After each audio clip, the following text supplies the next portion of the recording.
Welcome to Crisis in Perception, where we examine the systems shaping our world one book at a time. It is good to be back. Today we are tackling a subject that is, well, it's arguably the most intimate system we interact with on a daily basis. It has to be. It's something we physically internalize, 3 times a day? More? Exactly. We bring it inside our bodies, and yet at the same time, it's this massive industrial global machine. Completely impersonal. Right, and it's woven into the very fabric of our economy, our culture, our politics. So today we are doing a deep dive into formerly known as food, how the industrial food system is changing our minds, bodies, and culture by Kristin Lawless.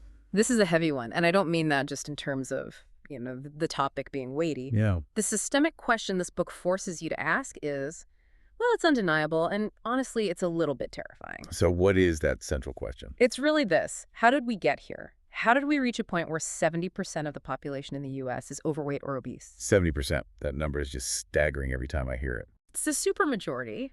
And even more alarming, and this is the statistic that I just can't shake, is why for the first time in 2 centuries, children are expected to live shorter lives than their parents. That's the one. That's the one that feels like a fundamental failure of, civilization itself. It's a reversal of progress. Right. If we aren't improving basic longevity for the next generation, what are we actually doing? What is all this for? Exactly. And the thing is, when we usually hear those statistics, obesity, diabetes, heart disease, shorter lifespans, the cultural narrative, the story we tell ourselves, it immediately jumps to one place. Willpower. Willpower. Eat less, move more. It's an individual failing. Right. If you're sick, it's because you're lazy or you made bad choices or you lack discipline. It's the standard American ethos of radical individualism applied to biology. And Lawless's core argument is that this entire narrative is a trap. It's a misdirection. How so? She posits that what we're seeing isn't a failure of collective willpower at all. Okay. It is actually a successful output of a system. Successful? That sounds counterintuitive. Successful on its own terms. It's a system designed with specific goals in mind: shelf life, profit, and convenience. It was never designed for biological nourishment. So if you look at the system's actual goals, it's working perfectly. Perfectly. Yeah. It's just that the human body is, the collateral damage of that success. Okay, so before we dive into the biochemistry and the corporate capture, because I know we're going there, I want to ground this for everyone. It's a good idea. Lawless opens her book with this story that I think just perfectly illustrates this crisis in perception that we talk about on this channel. She tells us about a woman she calls Jennifer. Right, Jennifer. This is the hook that pulls you right in. So at the time, Lawless is working as a nutrition educator. She's in people's homes, in the trenches, so to speak. She's seeing the reality on the ground. Exactly. And she goes to Jennifer's house. And Jennifer is struggling. She's struggling with her weight. She's lethargic. She feels terrible. And she genuinely wants to do better. She's motivated. She's not apathetic. Not at all. And Lawless asks to look in her pantry, and it's exactly what you'd expect. It's the standard American diet. Pop-Tarts. Pop-Tarts, Frosted Flakes, Oreos, bags of chips. All the obvious bad foods. The stuff everyone, including Jennifer, knows is junk. Right. And Jennifer knows this. Lawless says she's almost embarrassed to show her. But then she says, wait, look in the fridge. I'm really trying. Okay, so here's the pivot point of the whole book. This is it. She opens the fridge to show off what she thinks of as the good stuff. Her healthy choices. Her healthy choices. And what's in there is skim milk, because fat is bad, right? Right. She's got fruit juice for the vitamins. She has one of those big bags of pre-chopped broccoli florets. And she has a carton of egg beaters. Egg beaters. The classic heart-healthy choice from the 90s. And she looks at Lawless with this sense of pride, like, see, I'm doing it. I'm doing the healthy thing. And Lawless has this really uncomfortable job of trying to explain to her that actually she's still completely trapped in the exact same system. And that's not even the kicker. No, here's where it gets really interesting. That same night, Lawless goes to a dinner party at a friend's house. And this isn't just any friend. This is someone she considers an enlightened eater. Right. Someone wealthy, educated, someone who reads the labels, probably listens to NPR, shops at the co-op. The Brooklyn or Berkeley archetype. Right. The person who is definitely not Jennifer. Precisely. And she looks in this friend's kitchen, and superficially it looks totally different. It's stocked with kashi cereal instead of Frosted Flakes. Okay. Soy milk instead of skim milk. Organic fruit squeeze packs for the kids. Annie's macaroni and cheese instead of Kraft. So it looks like the idealized, healthy version of the American pantry? It does. It looks like the after picture in magazine. But Lawless looks at this kitchen, Yeah. and she sees the exact same problem. The same system at play. Exactly. And that is the thesis we really need to unpack today. From a systems perspective, and this is the critical part from a biological perspective, the healthy processed food in that second kitchen and the junk food in Jennifer's kitchen are remarkably disturbingly similar. They're both what she calls formerly known as food. That's the phrase. And that's such a strong phrase, formerly known as food. It implies an ontological shift. It implies that this stuff used to be food, and now it's something else entirely. It's a new category of matter that our bodies don't recognize, and that's what we're here to analyze. Right. So to be clear, this is not an episode about diet advice. Definitely not. We aren't going to tell you to go keto or vegan or paleo. We want to look at the structural analysis, how our entire food environment has been engineered from the soil to the shelf to alter our very biology. We're going to talk about regulatory capture, which is rampant in this industry. We're going to look at the chemistry of the plastic packaging that holds the food. And crucially, we're going to discuss why the common, well-meaning advice of just cook more is actually an economic impossibility for millions of people. Right. Why it's a class issue, not just a choice. Exactly. Why it's impossible without changing the labor system itself. So let's get into the context here. Who is Kristin Lawless? Because her background is really important here. She's not just a doctor, and she's not just a journalist. She sits in this kind of interesting middle ground. She does. She's a certified nutrition educator, which means she's on the clinical side of things. She sees the patients, like Jennifer, who are following the official guidelines and are still getting sick. So she sees the personal consequences. She sees the human cost. But she's also an investigative journalist, so she's not just looking at the food on the plate. She's pulling back the curtain and looking at the policy papers, the corporate consolidation reports, the agricultural subsidies, the supply chains. She's looking at the machine behind the menu. That's a perfect way to put it. And to really understand her argument, you have to understand her baseline definition of what food even is. Okay. She uses a concept she calls the whole egg theory. Walk me through this. It sounds simple, but I'm guessing there's a lot of nuance packed into that idea. It is simple, which is why it's so powerful. The idea is that actual food, the stuff our bodies evolved to eat, should be whole and intact. Like an egg. Like an egg. You crack it, it's an egg. It hasn't been deconstructed. The yolk and the white and all the micronutrients are together in the ratios nature intended, wrapped in a natural shell. Okay, so contrast that with the egg beaters in Jennifer's fridge. Right. Egg beaters are a product of industry. They are a food-like substance. They take the egg, they crack it in a factory, separate the white from the yolk. Because the yolk has cholesterol and fat, which were the enemies for decades. Exactly. Then they pasteurize the whites, they add a bunch of additives for color and texture, maybe they add some synthetic vitamins back in because the processing destroyed the natural ones. And then they package it in a chemically lined carton. Yes. So it's the difference between an organism and a product. It's the difference between something grown and something manufactured. And Lawless calls this divergence the ingredient split. She does. And she says real food-like eggs, or a bushel of freshly milled wheat, or a peach from a tree, has two major disadvantages for a corporation. Let me guess. It rots. It rots fast. Spoilage is the enemy of profit. And number two, it's expensive to produce, relatively speaking. How so? You have to feed the chicken. You have to tend the tree. Nature has its own timeline. If you are a corporation, a publicly traded company on Wall Street, your goal is infinite growth and consistent quarterly returns. Real food is a terrible business model for that. Because if I ship a crate of fresh peaches and they get stuck in a traffic jam for 3 days, I can lose my entire inventory. You lose everything. But processed ingredients, these stripped down, fractured components from corn, soy, industrial seed oils, preservatives, additives, those are cheap. And subsidized. Heavily subsidized by the U.S. government, which is a whole other deep dive. Right. And critically, they are shelf-stable. You can keep a box of processed crackers made from cornstarch and soybean oil on a shelf for a year, maybe longer, and it's fine. From the corporation's perspective, that is value. But Lawless argues it is a net biological loss for the person who eats it. A massive net loss. I want to pause on the historical context of this. Because I think we as modern people, we just assume this is how it is. It feels normal. It feels normal. You go to the grocery store, there are 40,000 items on the shelves, and 39,000 of them are in boxes, bags, or cans. But Lawless points out that this is an incredibly recent experiment. It's a blip, a tiny, tiny blip on our evolutionary timeline. She notes that in the 1850s, 60% of the U.S. workforce was involved in farm labor. 50%. 60. And today... That has to be under 2%. Today, it hovers right around 1%. That is just a staggering shift in human behavior, and that's in, what, 5 or 6 generations? Yeah, even less, really. The deep, deep acceleration happened post-World War II.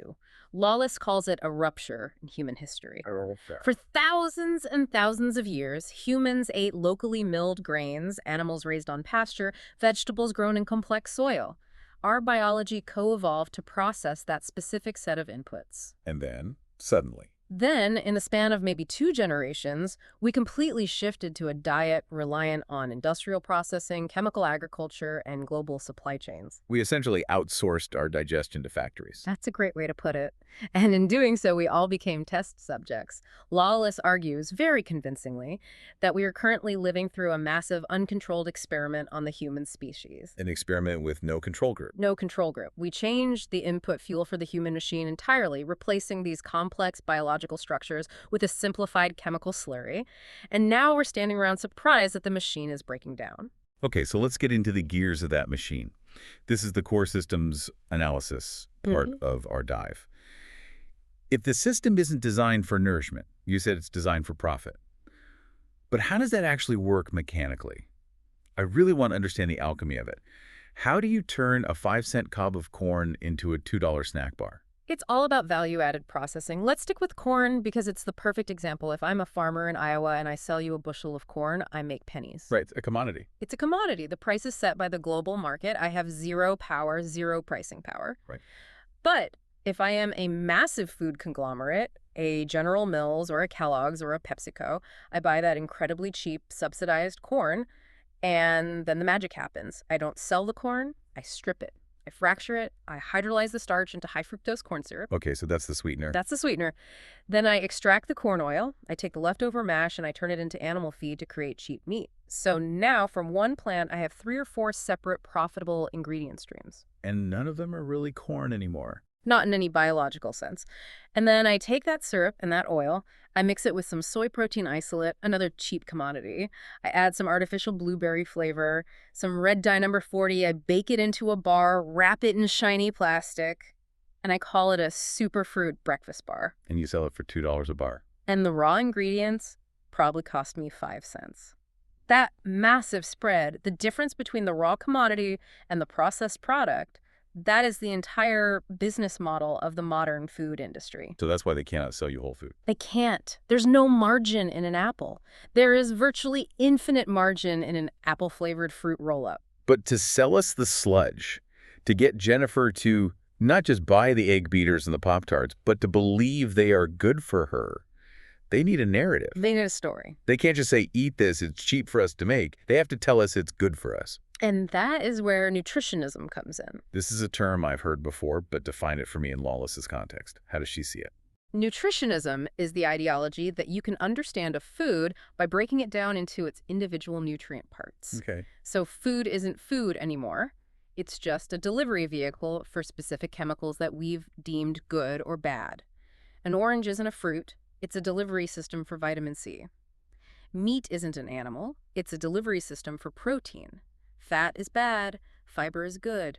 It reduces the incredible complexity of nature, all those synergistic compounds, into a simple checklist on the back of a box. Exactly. And this ideology is a gift to the food industry because it allows them to game the system. If the public thinks health equals less fat, then I can take a cookie, strip out the fat, pump it full of sugar, and slap a low-fat sticker on the front. And people will buy it thinking it's a health food. They did for decades. It allows the industry to confuse the public using the veneer of science.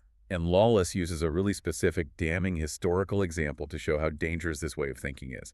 The trans fat era. Oh, this is the smoking gun of nutritionism. It's a perfect case study. So walk us through it. Okay, so in the 1950s and 60s, there was a growing panic about heart disease, and a theory emerged that saturated fat was the enemy. Butter will kill you. Lard will clog your arteries. That was the message, and it was promoted heavily by the industry, and it was backed by the American Heart Association, which, by the way, received significant funding from these same vegetable oil industries. A clear conflict of interest. Massive. So they told everyone to stop eating butter and lard, these traditional, stable fats that humans had eaten for millennia, and to swap them for margarine and new industrial vegetable oils.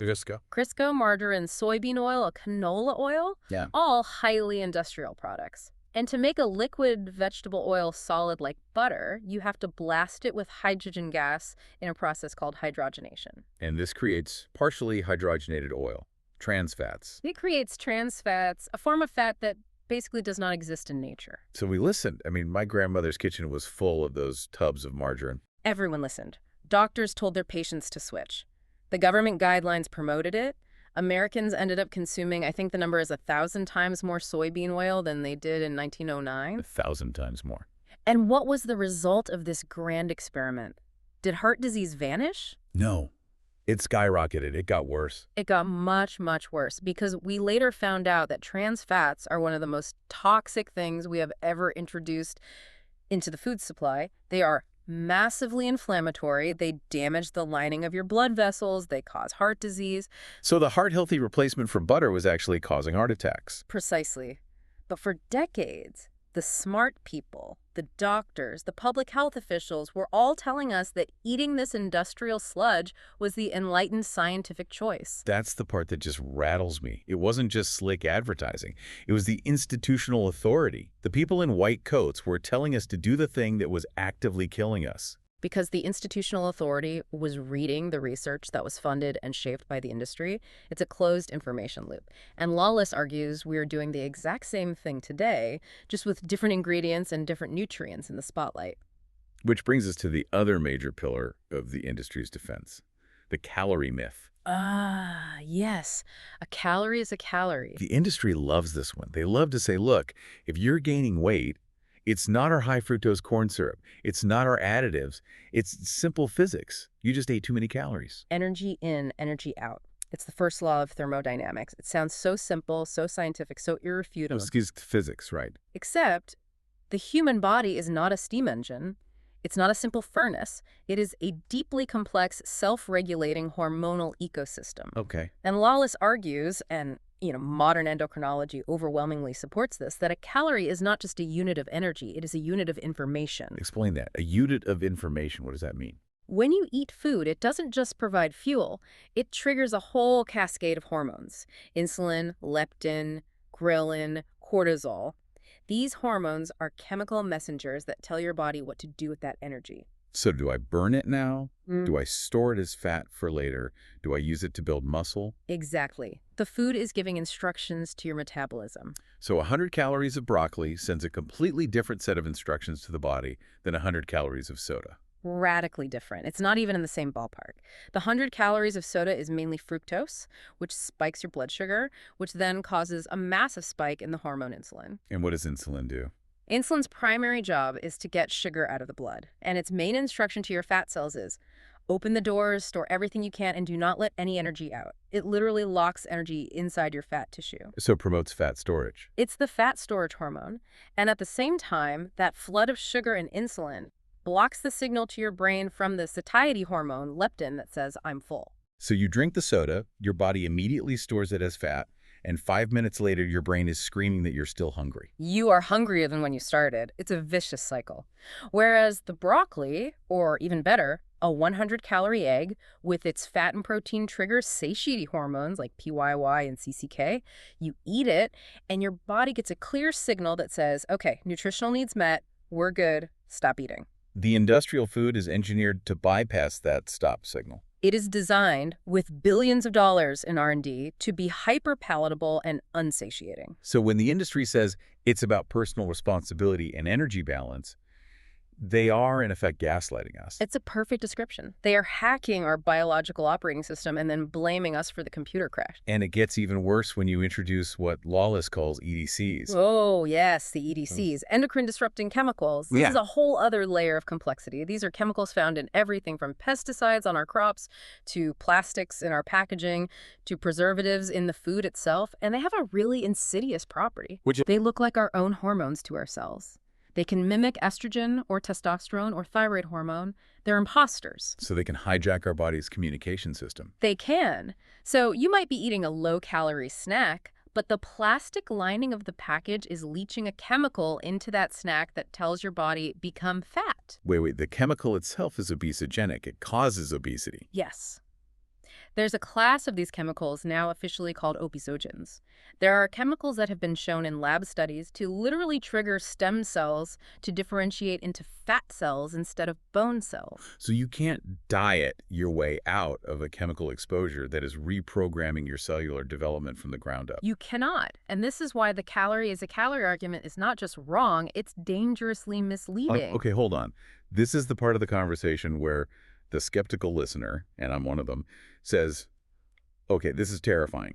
But if this were really true, it would be illegal. Right. We have the FDA, we have the EPA, we have people in lab coats whose entire job is to stop companies from poisoning us for profit. Where's the referee in all this? Size, the myth of the benevolent watchdog. Who is watching the watchers? Well, according to Lawless, the watchers are on the payroll. This is where she dives deep into the concept of regulatory capture. Unpack that term for us. Regulatory capture is a political science term for what happens when a regulatory agency, which was created to act in the public interest, ends up being controlled by the industry or the special interest it's supposed to be regulating. So it's advancing the commercial interests of the industry instead of protecting the public. Precisely. And Lawless highlights the most common mechanism for this, which is the revolving door. Give me an example of that. Okay, look at the leadership of the FDA or the USDA over the last few decades. You will often see a high-level executive from a company like Monsanto or DuPont or a big food lobby group. Right. They step down from their multi-million-dollar corporate job and get appointed to a top position running the FDA or the USDA. So they go from the private sector to the public sector. Yes. They serve for a few years. They write the policies and approve the products that just so happen to favor their old industry. And then, what a coincidence, they revolve back out into the private sector to an even higher paying consulting gig or a seat on a corporate board. So the fox is not just guarding the hen house. He's designing the security system for the entire farm. Correct. And this symbiotic relationship leads to these massive, glaring loopholes in our safety regulations. And Lawless says the biggest one is GRAS. Yes, GRAS. It stands for Generally Recognized as Safe. That sounds comforting, right? Generally recognized as safe. It sounds official. It sounds comforting, but it's a loophole you could drive a truck through. Originally, back in the 1950s, this designation was meant for common ingredients that have a long history of safe use. Things like vinegar or salt or baking soda. Things we knew were safe. Right. But in the late 90s, the rule changed in a very significant way. Now, companies can self-designate a brand new synthesized chemical as GRAS. Wait, the company that makes the chemical gets to decide if it's safe. The company hires its own panel of experts. Those experts review the company's own, often unpublished, safety data, and they issue an opinion saying, yeah, looks fine to us. And then what happens? Then the company can put that chemical into the food supply. They don't even have to officially notify the FDA that they've done it. It's an honor system. You're telling me there are chemicals in my food right now that the Food and Drug Administration has literally never reviewed for safety. Thousands. Lawless cites data from groups like the Environmental Working Group, suggesting there are roughly 10,000 additives approved for use in the food supply. Of those, the FDA has arguably not properly tested or even tracked at least 1,000, maybe as many as 3,000 of them. We are eating them completely blindly. We are the guinea pigs. And even when they do test them, how do they do it? Because you mentioned the cocktail effect earlier, and that seems critical. This is the other fundamental failure of the entire toxicological model. Our system is based on testing one thing at a time, in isolation. Okay. They take a lab rat, they feed it a high dose of chemical A, and they see if it gets a tumor and dies. If it doesn't, they say chemical A is safe at a certain level. Then they do the same for chemical B safe, chemical C safe. But in the real world, Jennifer isn't eating just chemical A. She's eating chemical A in her cereal, chemical B in her milk, chemical C in her juice. And chemical D from the pesticide residue on the grain, and chemical E from the plastic wrapper. She is a walking chemical cocktail. And we have no idea how those chemicals interact with each other. We have almost zero data on how these chemicals interact synergistically. Does chemical A make chemical B 100 times more toxic? We don't know. The system isn't designed to even ask that question. And we're ignoring the dosage issue too, right? Because the old rule in toxicology was the dose makes the poison. Right. A little bit of cyanide won't kill you. A lot of it will. A simple linear relationship. But that doesn't apply here. That rule works for classical poisons. It does not work for hormones or endocrine disruptors. Because hormones operate at incredibly low doses. We're talking parts per billion, even parts per trillion. It's like a single drop of water in an Olympic-sized swimming pool. That's the scale at which hormones work. So a tiny amount can have a huge effect. A huge effect. So if you have an EDC, a chemical that mimics estrogen, even a microscopic dose at the wrong time, say during fetal development, can permanently derail an entire biological system. So the industry's favorite line, "the levels are negligible," is meaningless if the mechanism is hormonal. It's worse than meaningless, it's deceptive. To your endocrine system, that negligible amount can be a deafening shout. This feels like a good place to pivot to the packaging itself, because Lawless makes a really big point that it's not just the food ingredients, it's the vessel the food comes in. The whole egg theory applies here too. An egg has a shell, a banana has a peel. Nature provides its own, inert packaging. But processed food needs industrial packaging. It needs cans and boxes and plastic. And that plastic is chemically active, it leaches. The chemical we all know, or think we know, is BPA, bisphenol A. That was a big boogeyman a few years ago. It was. And the story of BPA is a perfect case study in how the system adapts to threats without actually fixing the underlying problem. So what happened? Advocacy groups, scientists, they fought for years and years to prove that BPA was dangerous.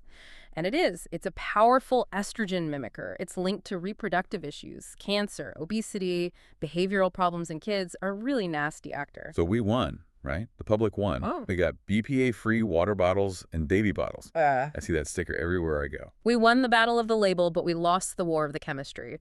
This is a classic example of what's called a regrettable substitution. A regrettable substitution. When the industry was finally forced by public pressure to remove BPA, they needed a chemical replacement that did the same thing, made the plastic hard and clear. So they just moved one step over on the chemical family tree and started using BPS, bisphenol S. And let me guess, it's basically the same thing. Chemically, it is almost identical to BPA. It's a slight variation on the molecule. And the biological studies that have been done on BPS show that it is just as estrogenic and possibly just as damaging. It's not technically BPA. It is not technically BPA. So they can legally, truthfully slap a BPA-free label on the bottle and sell it to concerned parents. That's technically true, but morally a complete lie. It's a shell game. And the consumer feels good. I did my research. I bought the BPA-free bottle for my kid. Right. But their child's chemical exposure hasn't actually changed. The system just changed the label. And this is why Lawless says you cannot shop your way out of this problem. You can't. The system is designed to outsmart the individual label-reading consumer every single time. Which brings us back to the enlightened friend again, the one who thinks she's opted out by buying organic. Right. Lawless goes really hard on what she calls the industrial organic complex. And I'll be honest, this part of the book hurt a little bit because I'm a person who buys the organic mac and cheese. I pay the extra $1 and I feel better about it. Am I just deluding myself? You're not totally deluding yourself, but you are probably seeing only half the picture. Look, organic is better in some important ways. Okay. You are avoiding glyphosate, the active ingredient in Roundup. You're avoiding most synthetic pesticides and fertilizers. That is a real and meaningful reduction in your toxic load. Good. But Lawless's point is that the idea of organic has been colonized and diluted by big food. They just bought up all the little guys. They bought them all. General Mills owns Cascadian Farm and Annie's. Kellogg's owns Kashi. Danone owns Horizon Organic. So the entire scale of production became industrial. What does that mean in practice? It means they are still growing these vast monocultures, miles and miles of just corn or just wheat, which is terrible for soil health. They are still processing the food in massive factories. They are still wrapping it in plastic. It's still being shipped 3,000 miles across the country. So it's cleaner junk food, But structurally, it's still highly processed industrial food. Right. Organic cane sugar is still sugar. Organic white flour still spikes your insulin just as fast as conventional white flour. And here's the other crucial part.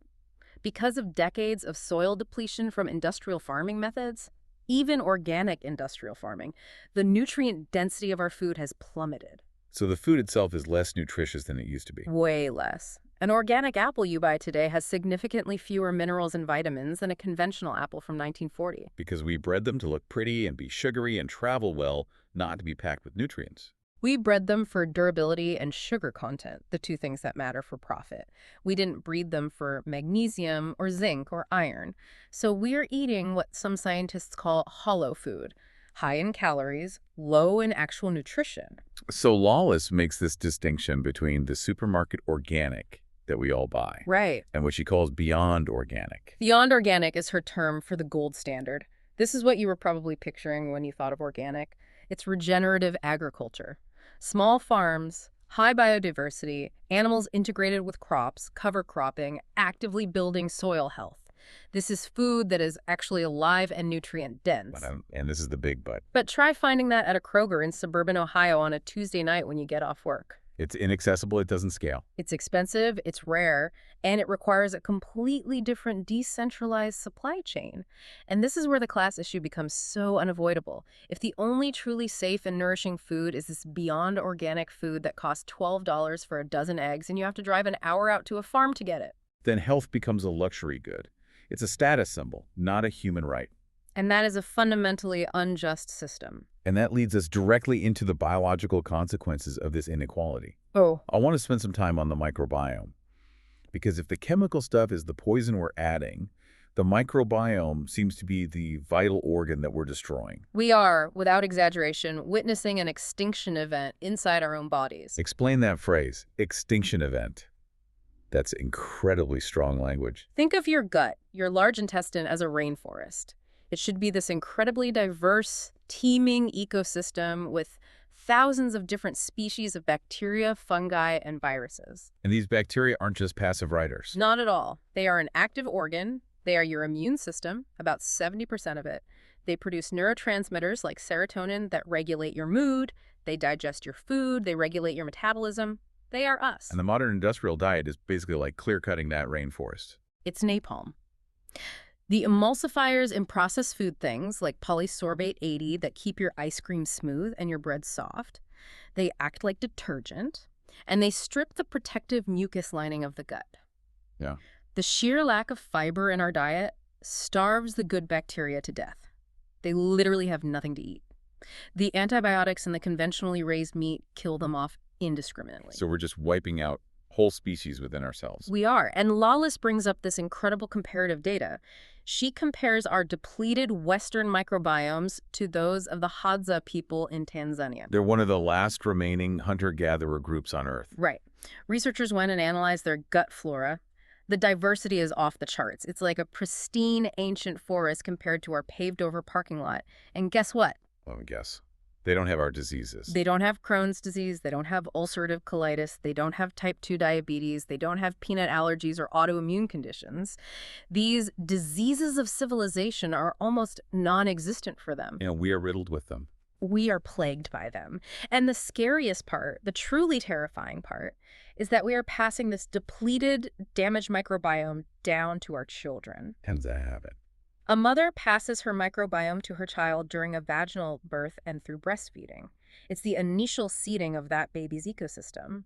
So if the mother's internal rainforest is already clear-cut, the child starts life with a massive deficit. This connects directly to epigenetics too, doesn't it? Yeah. It's not just the bacteria we're passing down, it's the instructions for our genes. This is maybe the most mind-bending part of the entire book. We used to think of genes as destiny. You have the gene for X, you get X.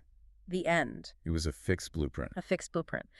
But the science of epigenetics shows that genes are more like light switches. They can be turned on or off by the environment. And food is the finger on the switch. Food is one of the primary fingers on the switch. And the research that's coming out now is just stunning. It shows that the diet and chemical exposures of a grandmother can affect the gene expression and health outcomes of her grandchild. Wait, say that again. 2 generations down. 2 generations. So the Pop-Tarts Jennifer is eating today could be turning on or off genes that will affect the metabolic health of her granddaughter in the year 2070. That completely and utterly destroys the personal responsibility argument. It shatters it. It makes it obsolete. How can a 10-year-old child be personally responsible for their grandmother's exposure to DDT or trans fats or BPA 50 years before they were born? They can't. It renders the moral judgment we place on fat bodies not just cruel, but scientifically illiterate and nonsensical. I want to shift gears now to the solution side, or maybe more accurately, the false solution side. Because Lawless takes direct aim at something that a lot of us, myself included, hold dear, the food movement. The slow food people. Michael Pollan, his famous mantra, eat food, not too much, mostly plants, which sounds like great advice. She has a lot of respect for Pollan in that movement, but she calls out what she terms the cook more fallacy. Why is it a fallacy? On the surface, it seems like the most logical advice in the world. If the factory food is poison, then just stop eating it and cook your own real food from scratch. It's good advice if you have two key resources, time and money. Okay. It is terrible, bordering on insulting policy advice if you are poor and overworked. And Lawless points to the deep time poverty in modern America.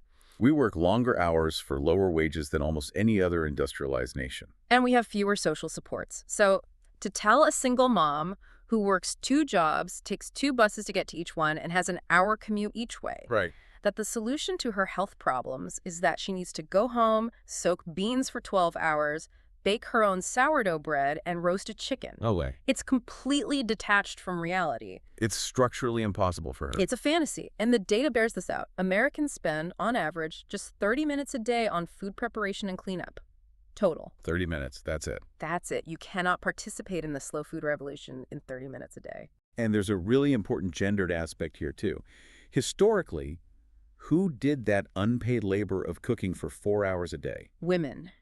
It was unpaid domestic labor, performed almost exclusively by women. And when women entered the paid workforce in huge numbers in the 20th century, we didn't, as a society, replace that labor. Exactly. Society didn't say, okay, women are working now, so let's shorten the official work week to 30 hours, or let's subsidize community kitchens and cafeterias. No. The market stepped in and said, hey, busy working moms, we have a product for that. The food industry positioned itself as the surrogate spouse. Don't worry about cooking. Here's a TV dinner. Here's a Lunchable. Here's a jar of baby food. We got this. They sold liberation in the form of a convenience food. So asking people to just return to the kitchen now, Yeah. without fundamentally changing the brutal structure of the American labor market, is basically asking women to go back to working a second unpaid shift for free. It's demanding a return to domestic servitude as a public health strategy, and it's a non-starter. This connects so directly to the section on breastfeeding, which I found surprisingly political. I never thought of breastfeeding as an economic issue before. It is entirely an economic issue in the United States. Lawless points out that breast milk is the ultimate whole food for an infant. It seeds the microbiome, it provides perfect dynamic nutrition, it's free, it's the biological design. And yet, breastfeeding rates in the U.S. drop off a cliff after the first few weeks or months. A steep, steep cliff. And why? Because women have to go back to work. Because the United States is the only industrialized nation on the entire planet without a federal policy of guaranteed paid parental leave. Let that sink in. The only one. The only one. So think about that system design. We know scientifically that breast milk is optimal for the baby's long-term health. We know that formula, which is basically corn syrup solids, processed vegetable oils, and synthetic vitamins, is a biologically inferior substitute. We know this. And yet our economic system forces millions of women to stop breastfeeding and switch to the inferior product simply to earn a living and keep a roof over their heads. The system prioritizes the immediate labor output of the mother over the long-term biological development of the child. Correct. And then we wonder, 20 years later, why that child has allergies and asthma and metabolic issues. We have designed a system that makes the most basic biological imperative, feeding your own child, optimally, economically impossible for a huge portion of the population. So if the system is this rigged, if the FDA is captured, the food itself is engineered to trick our biology, and the economy prevents us from having the time to cook, how do we even perceive what normal is anymore? That is the absolute heart of the crisis in perception.